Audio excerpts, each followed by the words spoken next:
So, the term in the gay and lesbian community is closets are for clothes, not for gay and lesbian people.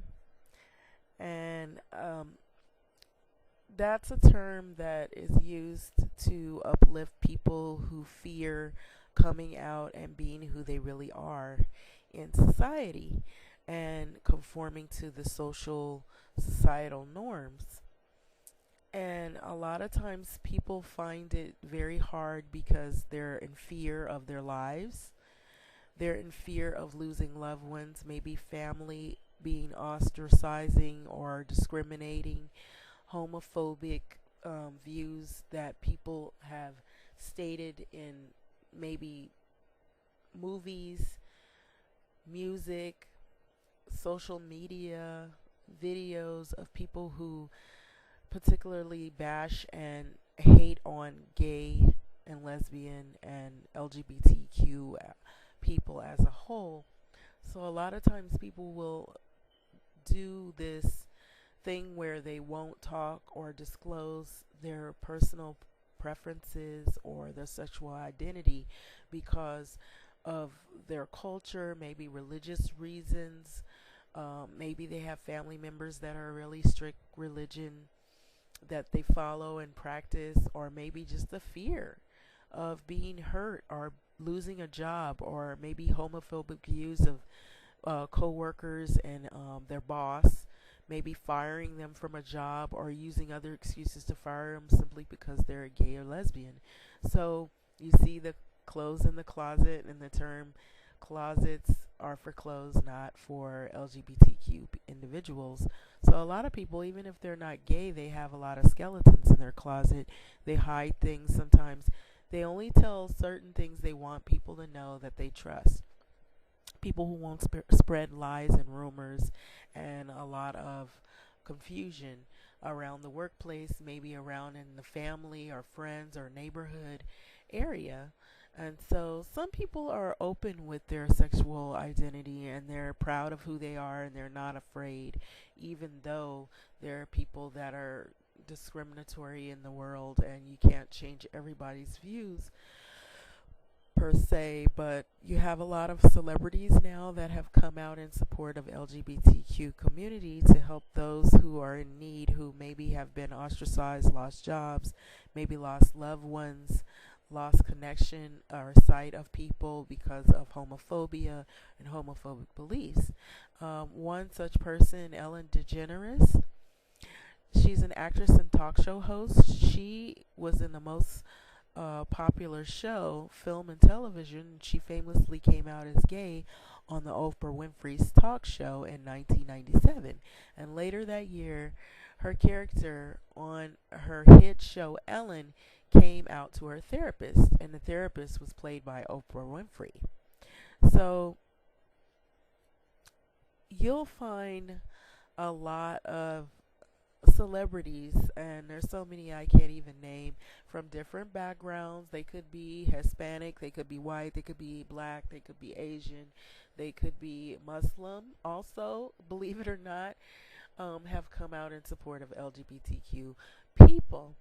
So in the African American community, there's a lot of stigmas and taboos and hush hush about sexual identity and preferences among some people.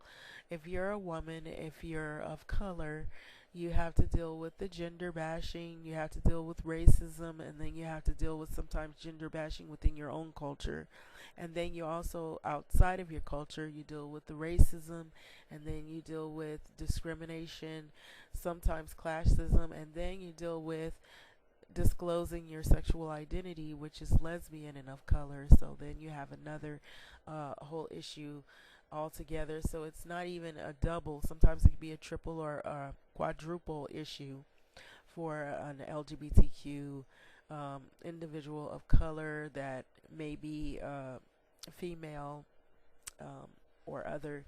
So people are quick to believe the bad things they hear about good people, And so sometimes you'll have people who will stereotype you and they'll say a lot of negative things. They may not even have any gay friends. They don't know about gay culture. They haven't even learned. They haven't read anything about it. They know bits and pieces, stuff that's been told to them, that's been taught from people that use the Bible as a weapon to hurt other gays and lesbian people. And a lot of times you'll find this in sad stories, especially in the African American community, like stories like Eddie Long. Now, some may refute this, but I really do believe that he was a gay man and he was closeted.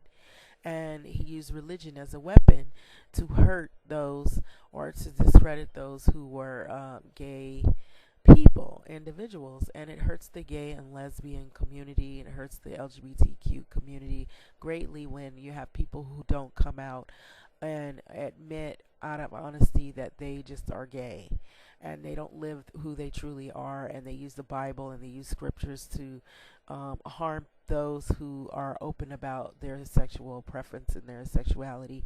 Oftentimes they're bashed. Oftentimes the Bible has scriptures to try to support why religious people or people who are LGBTQ are, you know, evil, or they're bad, or you've heard the term abomination, and a lot of times when you look those things up, you can find all those characteristics in people who are heterosexual. So before you speak, think, is it true? Is it helpful? Is it inspiring? Is it necessary? Is it kind to others? And oftentimes you find people who aren't kind in general. Even if you're not a gay, lesbian individual, some people can just be cruel. And so a lot of times people won't disclose their information because they feel they have a lot to lose. And so that can happen even with a person who isn't LGBTQ. So in support of LGBTQ community, I felt that it was a rightful thing to make mention of all of these issues, especially with African American peoples, because a lot of homophobia is persistent in the LGBTQ community of black people of color and gay and lesbian people who are of color. So I just think it is time for people to read more, to look at documentaries, to explore, go to a library, research a lot of information about gay and lesbian people of color, and learn, change.